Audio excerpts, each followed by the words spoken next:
Our latest guest on Catching Up with the BlueClaws is Jason Klein from Brandiose. He joins us from San Diego, California today, where I hope it's warmer than it is here, where it's about 50 degrees and pouring rain. Jason, welcome. How are you? Awesome. I am coming from fabulous San Diego, California, where it is a cool 70 degrees outside. But I will not dwell too much on that. So this is actually our first one of these as the Jersey Shore BlueClaws. We've done them as the Lakewood BlueClaws all summer long. So we wanted to have Jason on to kind of christen the Catching Up with the Jersey Shore BlueClaws. Brandiose was our design partner and everything, and bringing everything to life as the Jersey Shore BlueClaws. So first, we thank you for your great support and everything that came out unveiled last week on the 21st. Oh man, thank you so much. It's such an honor. I mean, what a storied franchise. 2 decades of family fun. And, for the listeners at home and the viewers at home, you guys are an iconic franchise. And I don't know that maybe locals realize even within our industry, how revered the franchise is, from the way that they do customer service and, how you guys treat the community and just your commitment to family fun entertainment in the region. So it's truly an honor, and we love working with you all. So you can see behind me, you have the logos that we had draped over the side of Convention Hall last week. We'll get to those in a little more detail here in a little while. But first, you haven't left Convention Hall yet.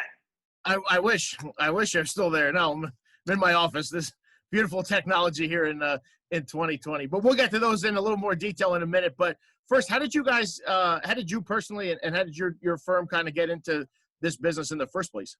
Yeah, I mean, so Casey is my best friend since kindergarten. And, as kids, we were always like daydreaming and collaborating, and we love telling stories. And I think the idea of telling stories and the idea of transporting people when they walk through a gate goes back to living here in Southern California and having Disneyland in our backyard. And what we loved is this idea that you could leave your everyday troubles behind, your work, your, whatever was troubling you, and that you could step through a gate into a story, into a whole nother world where, 1 minute you're your daily grind, and the next minute you're in the Wild West, and there's barbecue, and there's banjo music and like costumes, and everything is there to create a story for you. And so when we got a little older and we got into, the sports world, we thought to ourselves, what'd be really cool is if we took that same Disney approach to transporting people into a whole other world, but instead of transporting them to a fairy tale land or the Wild West, what if we could transport them to the Jersey Shore world, right? So as, citizens of this community, or patrons, or friends of ours who come down to visit us, we love our community. We love all of the the cultural elements that makes it special. And we thought to ourselves, what if we could capture all of those elements and put them into a 9-inning experience, where if somebody said, oh, I only have a couple minutes to experience the Jersey Shore and the fun, and it's and I'm limited on time. It's you got to go to a BlueClaws game, because you're going to get that entire experience of what it's like to be a member of this community. So we started off, our first project was the West Tennessee Diamond Jacks. And it was, they had the name the Diamond Jacks. They didn't know what a Diamond Jacks was. It was a Cubs affiliate. And so we were like, well, what if it was a story about, a diamond miner in the hills of Tennessee? And they said if they liked it, they would buy it. And that was our first project. And we've been working with clubs to tell this, this approach to storytelling ever since. You guys did the BlueClaws logo number 2, the one that just got replaced by the current set.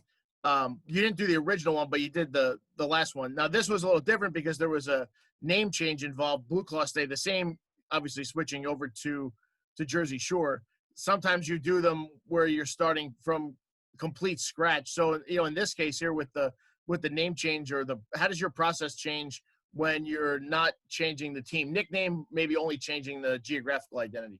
Yeah. Well, back to our original story, the Diamond Jacks, they had a name that wasn't changing. And one of the lessons that we learned on that project was after it was done, we came to visit the town and we were like, there's no diamonds in like Tennessee, right? Like there's not like a big diamond mining industry. Right. And we had this realization that authenticity was so important. And the only way for it to be authentic was for us to pack our bags. We have beaches here and we have surfing here and we have family fun. And it's, we have our version of that in San Diego, but it is not the same as the Jersey Shore. So having that realization that we had to be authentic, we packed our bags, we, flew to New Jersey and spent several days becoming honorary citizens and eating at local, restaurants and meeting with community members and finding out what are those unique stories? What are those things that only happen at the Jersey Shore? What are those things that community members say like that makes us unique and separates us from all other communities in New Jersey, but also other communities that have a beach lifestyle? And so the first round, that was the question, was like, how do we, what is it that we want? And I think at the time, it seems like we're hanging out with you guys every decade and like coming up with a fresh look. So after the first decade, it was, how do we celebrate the BlueClaws and make that the emphasis as if it was an entertainment destination? Because up to that point, it's like a sports team. We're the Lakewood BlueClaws, right? But we realized that our audience was, as we're learning now, is like much bigger than the community of Lakewood. And the idea is we should focus more on the BlueClaws concept than the city at the time that we're representing. Now, we love Lakewood and we're happy to be, that they host us as a community. Sure. But we love this idea of like, how do we make, like you go to Disney, how do you like go to BlueClaws land? And so that was the question.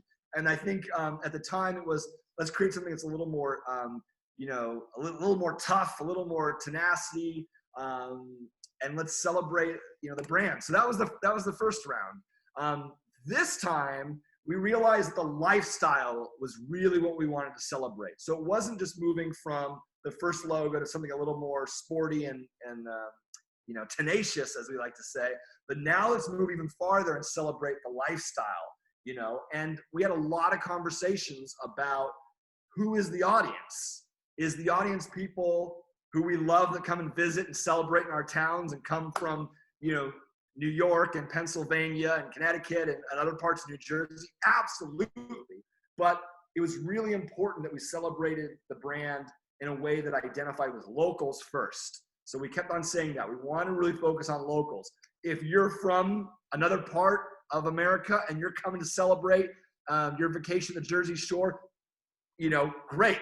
We love you having a great time. But we wanted to create a brand that was for the citizens of the Jersey Shore. So when you go on these visits, and you came in January, back when travel was encouraged. Yes. When you go on, what are you trying to accomplish? What are your goals, and who do you want to meet with? And, what's the main purpose of the visit? Yeah. So what we want to do is we want to become honorary citizens. We want to live, eat, breathe the Jersey Shore and the BlueClaws. So it's two fronts. On one hand, we are trying to figure out what is it that makes the BlueClaws unique? What is it that makes them special? What do people love about getting together and coming together at this, the sort of what we call the front porch of the community, right? What is it like going to a BlueClaws game? What are the assets that we have that we want to make sure that we celebrate? What are the things that maybe people, they're so on that we maybe de-emphasize? So we're asking ourselves about the BlueClaws. The other thing that we're asking ourselves is, what is it about the Jersey Shore that people love? What is it that they come to celebrate? What icons do they identify with? And so we sit down in like a lot of meetings and we just have hours and hours where we just talk about what we love, what makes us unique, what makes us different from other parts, what makes us different from Ocean City, for example. We had a lot of conversations about that, particularly because Del Marva's arrival, but also trying to understand what makes our brand of beachfront experience different from other brands of beachfront experience. And we also like to have a good local meal. And I mean, Greg, you can sort of like shed light on the story. Like we all piled into like the team van and had amazing pizza. Yeah, we rented a passenger van, like a 12-passenger van. Again, back when you could cram 12 people into a van. And we drove around. Now, we didn't know at the time that we were going to end up at Convention Hall in Asbury Park doing the unveiling, but that was kind of our first stop. And we had about 3 hours or so, 3.5, 4 hours to hit up as many spots as possible. So we went to Asbury Park first, Convention Hall, Wonder Bar across the street, where they have the big, the Tilly icon. I know Casey's Jason's partner. He loved that one. And then the Stone Pony. And then we just kind of gradually picked our way down, Spring Lake, Belmar, and then Point Pleasant, Manasquan, and then Point Pleasant, and weaved our way all the way down to Seaside Heights, and then swung on back to the ballpark, stopped for pizza at a great, I wish I remember the name of I have not been back. I should go back. But there's a great pizza place in Point Pleasant Beach that we stopped at. That was fantastic. So yeah, we just we wanted to show you as much as we could of the it was like we had about a 20-25 mile stretch of beachfront communities up and down from Asbury Park to Seaside Heights. Now, granted, it was January, so the boardwalks, the boardwalk games weren't open and everything. But I think you guys got the gist of it. Yeah, and also we had conversations about the nuances between Asbury Park and Seaside Heights and Point Pleasant, and Sure. all the communities are so different. So everybody's experience, not just the locals living there, but those who come to visit and celebrate with us, they have different experiences. And so you're trying to sort of dial in, okay, is that an Asbury Park thing? Is that like a Point Pleasant thing? Is that a Seaside Heights thing? You're constantly trying to dial in and what is the common thread that we can pull through all this? And how do you make it accessible for everyone? And then the other thing too is at the end of the day, it's about family fun. So we're not trying to solve the world's problems. We're trying to celebrate and have fun and create something that puts a smile on everybody's face. One other thing too, and I don't want to jump ahead, but we realize that not every fan is going to love every logo. So we try to create something that speaks to kids and those young at heart and everybody in between. And so if you're like, yeah, I don't know if I'm into the sort of surfing crab, awesome. That's cool. We got other places that you can enter the BlueClaws universe and celebrate and wear a cap that has a logo where fans go, whoa, that's cool. What team is that? So this is I guess we'll start with the two, I guess you'd describe them as the action logos. This is the home hat here. This is the only one of these. I have 4 hats. We'll show them all. These are the only 4 presently in existence.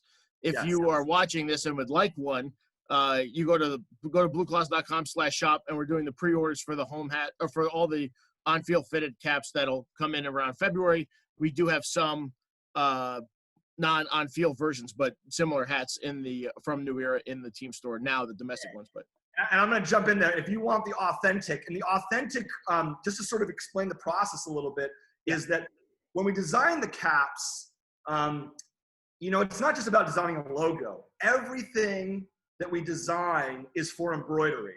And the reason is embroidery is the least forgiving, right? Because you're taking these little tiny threads and you're trying to rebuild the logo.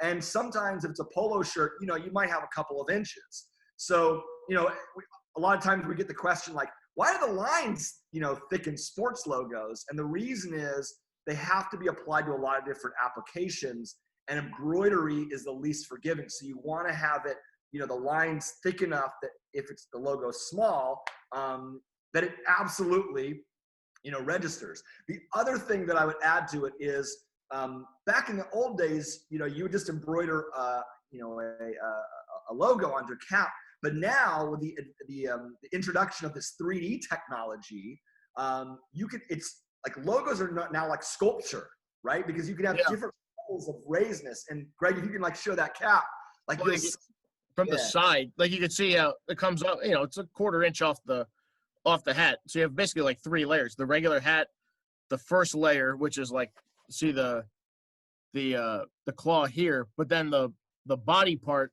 I don't know if you could see it from the side, but yeah, it's like a 1/4 inch out. Yeah.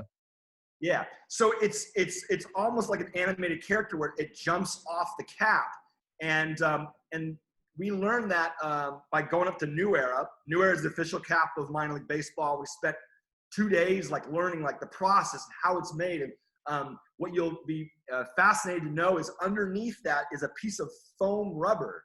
And so what they do is they put a piece of foam rubber on a baseball hat, and then the needle goes in and traps the rubber back and forth and back and forth.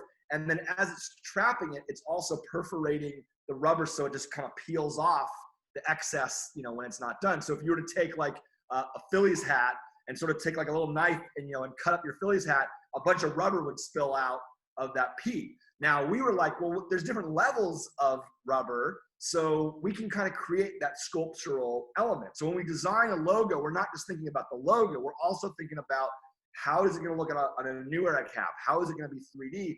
And then, Greg, you and I know, like at some point, like we get samples from New Era, and we look at like what's raised and what's flat, and like how do we adjust it and make it feel like it's like a living crab on the hat? Yeah, they're great to work with. They sent over all the samples, and this is what comes out, and they're being made now. And in their factory. Yeah, and I'll also jump back in there and say that because we spend so much time on the official cap that's done by New Era, all the 3D stuff is sampled and refined, and it's we take a sharp eye to make sure that it is as good as possible. Now, there's all merchandise on sale now. Definitely go and get it. But we want to sort of share the craftsmanship that goes into an official New Era hat. So if you want to be the very first to get your hands in public on this sculptural, like, very unique hat where people are going to say, wait, where did you get that hat? It looks like it's a real crab, like, stuck on the hat. Pre-order now. One thing, in looking at a lot of the logos that you did, not just for this, but from dozens and dozens of teams, they all seem to have a little personality, I guess, right? So you have this guy here. He's got, I don't say he's angry, but he's fierce. He's excited. He's having some fun. He's doing something. They're action logos. He's got the sunglasses on, the cap. Talk about the kind of personality traits that you try to instill in all these logos. Well, it goes back to the product. 80% of our fans that show up have no idea who won, who's playing.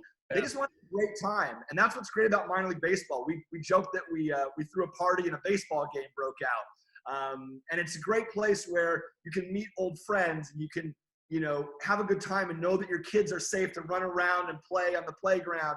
And so from a creative standpoint, 80% of it is about fun, but we also realize that this is baseball, and you have players who are very competitive, and they're not only competitive on the field, but they're trying to move up, to be Phillies players. And so what we're doing is we want to have it fun, but we're also going for that like tenaciousness, like that, like we can do it, that, that story of these players fighting their way up. So like, you had mentioned, some of the other stuff. I actually have, this is a theme night cap for Lehigh Valley, which is, see if I can get the focus there, the Iron Pigs. And this is one for their iron ore steel related blackout night. And so, we wanted to tell the story of this logo being forged out of steel and like the iron ore. So it's got, graphite metallic, and it's got neon orange. But one of the things that's always a challenge is we see ourselves as storytellers, and it goes back to our roots of, going to Disneyland. But you have literally like 80 millimeters, and in 80 millimeters, you have to tell a story. You have to make sure it's clear that people can understand and registers very quickly what's going on, and that it does it with impact, and it does it with tenacity, and it does it with fun.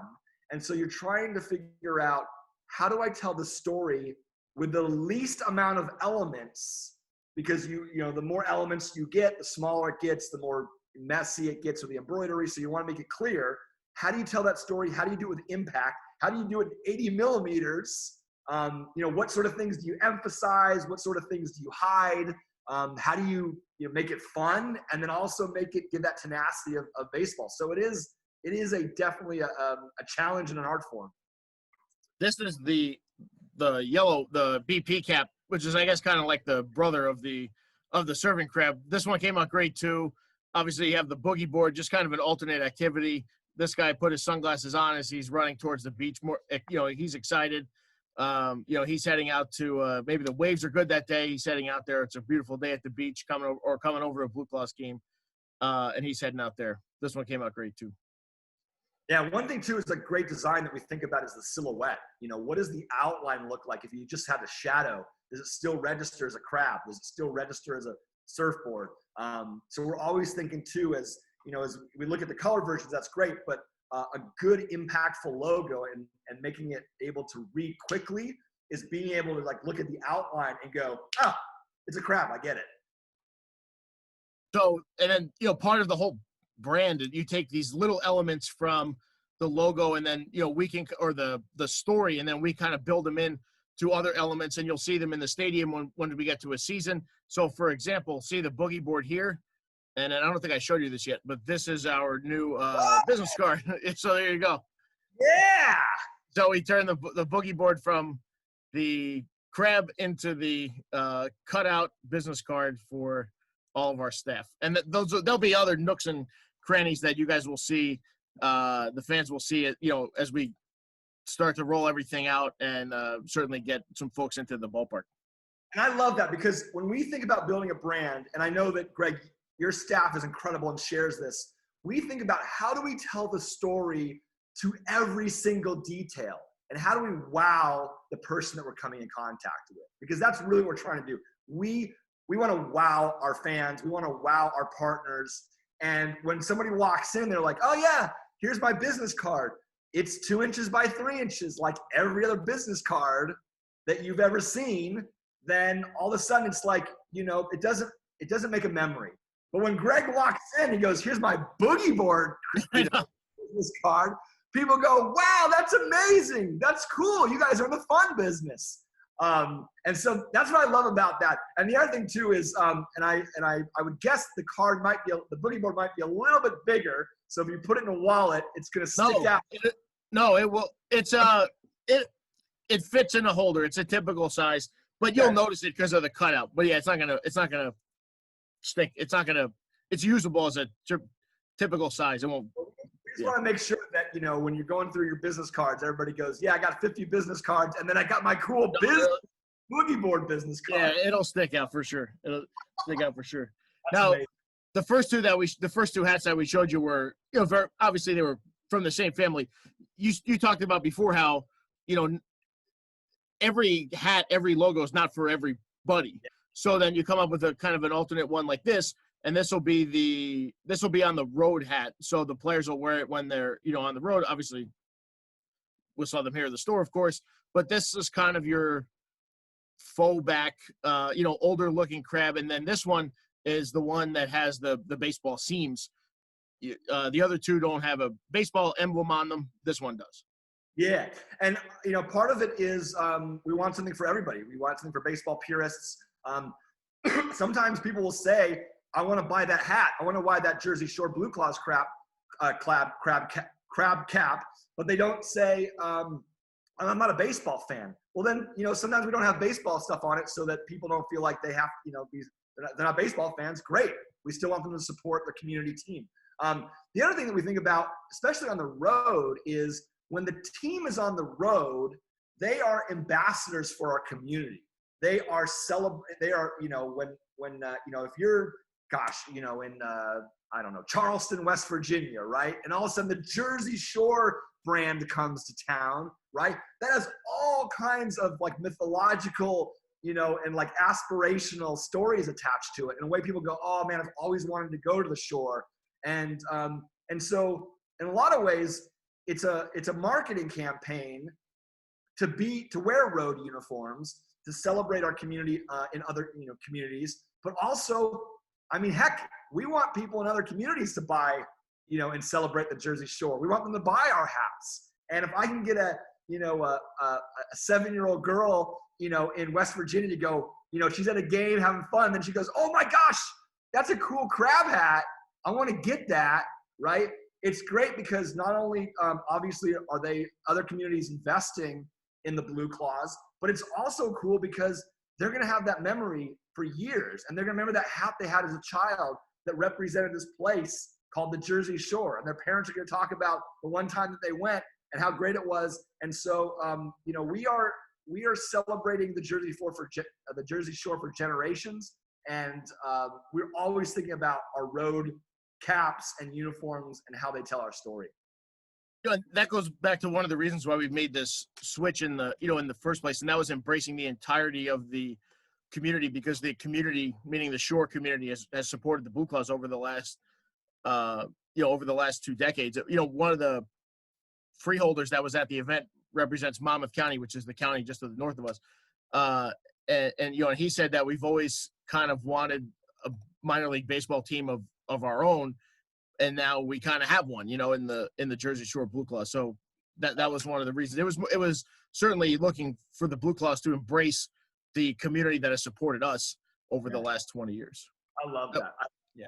And I mean, that is what this is all about, is this new, we had like the first decade, the second decade. Now we're moving into the third decade, and we are a regional brand. We are celebrating, a community much greater than Lakewood. I mean, Lakewood, we're proud of Lakewood. We're glad we're in Lakewood, but there's so many other communities that have supported us and celebrated us, and we want to celebrate them too. And last hat here, I know you guys have made a lot of really unique, really fantastic hats over the years. We're going to put this one up with Eddie. This came out amazing. This is the sunglasses resting on top of the hat, and then you see the roller coaster here, the Ferris wheel here, and then in the cloud, I don't know if you can see it, but in the cloud there's a BC, and then there's a JS. You guys had done that with Lehigh Valley bacon hat, and that was where we kind of stole that concept from, but it came out amazing. And then this has been one of the most popular pieces from all the comments that we've seen over the first week plus here. Yeah, one of the things that's really cool about embroidery, as Greg alluded to, is you can change the direction of the stitching, and even you can even do the same color stitching on the same color hat. And because of the way the direction moves, it'll pop. So we had like if you take this hat and you look at it from far away, you just go, oh, they're wearing sunglasses. Sunglasses on a baseball hat. Which, by the way, when you have all the players like wearing hats with sunglasses up on it, like it's going to be amazing, right? It's like they're all like enjoying time at the shore. Now, when you look from afar, you go, okay, it's cool. It's a sunglass on a hat. I love it.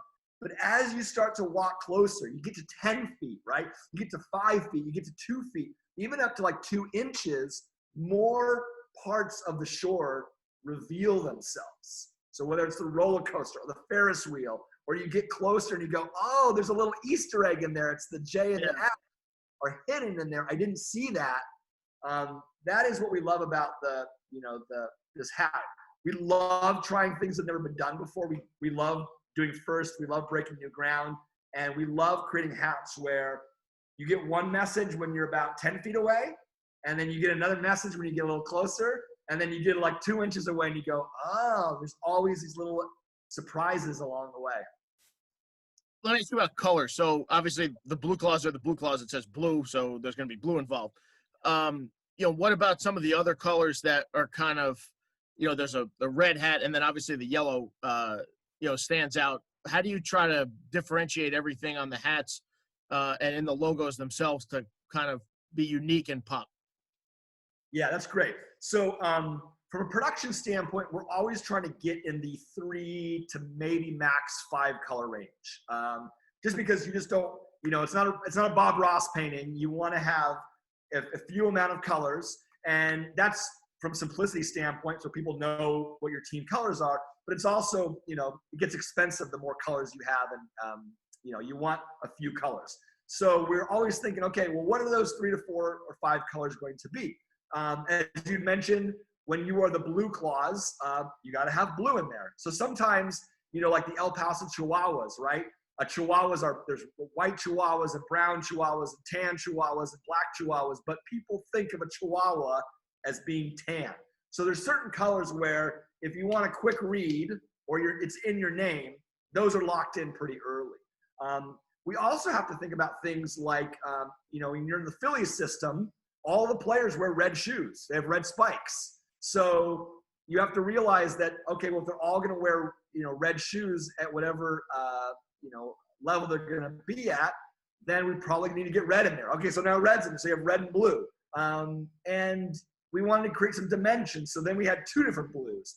And then the yellow came about because it's energetic, it's bright. The other thing, too, is generally speaking, as we all know from our youth, primary colors, red, blue, and yellow, are associated with, youth and fun and, taking us back to our childhood and, sort of letting loose and feeling like a kid again. And that's what we want people to feel like when they're at a BlueClaws game is, having the fun that they feel like being a kid all over again. So it all played out well. You got to have darker colors because you want to have outlines. So that's when the navy comes in. So I think we're at 5. We have 2 blues, navy, light blue, medium blue, navy, red, and like a yellowish gold. And then you mentioned the Phillies too. I should have said this before. There are a couple little things that people might not pick up on. The blue button here on the home cap is an ode to the Phillies on the home cap. It's a red hat with a blue button. And then on the jersey, which I don't have here with me, but on the home jersey, there is blue, red, blue piping around the neck and on the sleeves. And that is to match the Phillies alternate home jersey, the cream color one. You'll see it on there. So, there are always these little cool odes within the logos and within the uniforms. Yeah. And it's Phillies red, but it's our blue. It's our Jersey Shore blue. So it's not Phillies blue. It's Phillies red with our Jersey Shore blue. So that makes a little nod to them, but also keeps authentic to who we are. Right. Exactly right. So we did unveil a jersey the other day, and then we'll have a couple more coming up soon. Jason, I don't want to keep you all day here. This is a blast. I appreciate a few minutes. You guys are awesome. Thanks so much for helping kind of explain everything to everybody. And soon we'll get you a nice Jersey Shore BlueClaws hat for your wall back there behind you. Yeah. And if you're listening to this, please go out and get one of those handcrafted Jersey Shore New Era hats on pre-order. Now you know the story behind it. You know all the Easter eggs. You'll be able to buy that hat, and everybody that you contact with be like, "Oh, I didn't see that," and you're like, "Oh, well, you didn't see this other part about it too." So you'll be an expert. Go out there, get it. Be the first one to be able to wear it in the community. And if you're not in New Jersey and you want to get people talking, this is the cap to buy. Jason, thanks so much. Thank Casey as well. We'll see you soon. Best of luck and stay safe out there. All right, stay safe. Love you guys.